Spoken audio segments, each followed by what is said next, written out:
ধৈর্যর ফল নাকি মিষ্টি হয়। আসলে কতটুকু ধৈর্য ধরলে ফল মিষ্টি হয় এটা কেউ জানে না, কতটুকু ধৈর্য ধরতে হয়। এই যে ছানাটা দেখছেন, এটা হচ্ছে ঈদের আগের দিন রাতে আমি যখন ঈদের জন্য পায়েস করব বা সেমাই করব, ওই জন্য দুধ আনা হয়েছিল 5 কেজি, পুরাটাই একদম ছানা হয়ে গেছে গা। ওই মুহূর্তে আমি গুলশানের সাথে কথা বলতেছিলাম, সে বলল গাজর দিয়ে কিছু একটা করে ফেলতাম। আমি কোনো দিনও কিছু করি নাই ছানা দিয়া। তারপর আমার বড় বোনের সাথে কথা বললাম, সে বলল এই ছানা দিয়ে মিষ্টি বানা। এই দেখেন মিষ্টির অবস্থা, এইভাবে কি মিষ্টি বানানো যায়? তখন ওই আপারটাও ব্যর্থ হইলাম।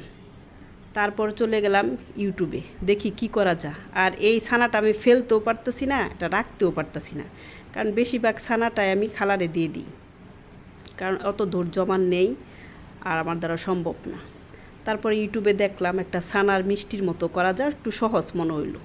আচ্ছা, দুধ দিয়া আর একটু খেজুরের গুড় দিয়া, এই গুড়টাও আমার বালুকা থেকে আমাদের কবির ভাই পাঠা প্রতি বছরই, খুবই ভালো। ওই দিয়া শুরু করলাম আর কি ছানার মিষ্টি। কতটুক হবে আমি নিজেও জানি না, আর আমি কোনোদিন করিও নাই। তারপরে শুরু করলাম আল্লাহর হস্তে, রাত্রে ঈদের রান্না করব না এই ছানার মিষ্টি বানাবো। শুরু তো করছি মনে করেন এটা। আর মানে এখন মানে এমন একটা অবস্থা, এই যখন ফুডে সারা শরীরে আসা পড়ে, তখন মনে হয় যে আমি এটা ফেলে দিই, আবার কি আচ্ছা ঠিক আছে দেখি কি করা যায়। শুরু করলাম।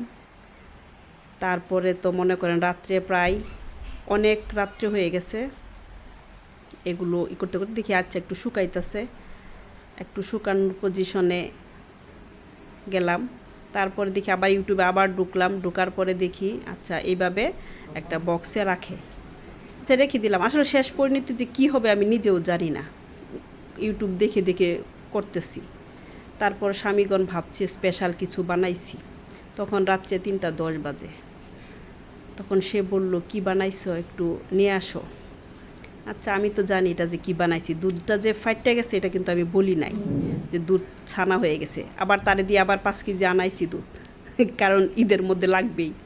আচ্ছা নিয়ে গেলাম। তখন সে ভাবতাছে এত স্পেশাল জিনিস, আর আমি মনে মনে ভাবতাছি কী যে হয়েছে একটা কিছু। তখন দিলাম, সে মজা করে খাচ্ছে, আর আমি রিভিউর অপেক্ষায় আছি কীরকম। তখন খেয়ে বলে অনেক টেস্ট হয়েছে, একদম দোকানের ছানার মিষ্টির মতো। তারপরে আবার এটা সকালবেলা, এটা রাত্রে ওইটা দিলাম আর সকালবেলা কাটলাম সুন্দর করে। আমি খাই নাই, আর অন্যরা, আমার কথা হয়েছে আচ্ছা বাসার মানুষ তো একটা কিছু ভালো বলবেই, বাহিরে কাউকে খাওয়াইতে হবে। আমার যাকে দিলাম, ননদকে দিলাম, তারপরে বড় আপারে, ভাইগনাদেরকে, ভাইগনা বউকে, এটা আসলে সবাইকে খাওয়াইছি, কারণ আমি বাসার মধ্যে 3 পিস বা 4 পিস রাইখা সবাইকে আমি দিয়ে দিছি। পর সবাই খেয়ে শুধু একটা রিভিউ দিল যে মুক্তাগাছার যে মন্ডাটা পাওয়া যায় খেজুরের, ঠিক সেই রকম হয়েছে। তার ফিনিশিং আমি খেয়ে দেখলাম খুবই ভালো হয়েছে। এই জন্যে বললাম ধৈর্যের ফল আসলে মিষ্টি হয়, তবে এটা প্রচুর ধৈর্য ধরতে হয়েছে, আমার খুবই কষ্ট হয়েছে। আর ভবিষ্যতে বানাবো কি না এটা আমার চিন্তার বাইরে। সবাই ভালো থাকবেন, সুস্থ থাকবেন, আর এরকম ধৈর্য ধরবেন। ধৈর্য ধরলে হয়তো বা রেজাল্ট একটা আসবেই।